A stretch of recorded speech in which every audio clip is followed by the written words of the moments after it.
జనసేన అధికారంలోకి రాగానే అన్ని విధాలుగా అభివృద్ధి చేస్తామని హామీ ఇచ్చారు కాకినాడ రూరల్ జనసేన అభ్యర్థి పంతం నానాజీ. కాకినాడ రూరల్ నియోజకవర్గంలో Pantham Nanaji, Kakinada parliamentary vice president Dev Madhu Veeresh ప్రచారం నిర్వహించారు. శ్రీ పెనుగుదురు సంతోషిమాత ఆలయాన్ని దర్శించిన అనంతరం అంబేద్కర్ విగ్రహానికి పూలమాలలు వేసి నివాళులర్పించారు. తనపై ఉన్న నమ్మకంతో జనసేన అధినేత పవన్ కళ్యాణ్ తనను ఎంచుకున్నారని పంతం నానాజీ తెలిపారు.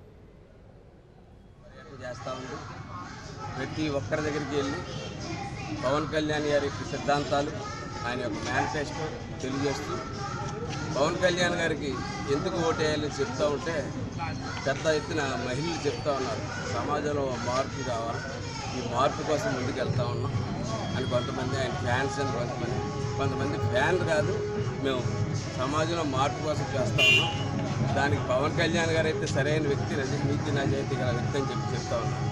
మొన్నటి వరకు యువకులే ఉండేవారు, అలా ఇప్పుడు ప్రతి చోట మహిళలు పెద్ద ఎత్తున ఉదయం నుంచి కూడా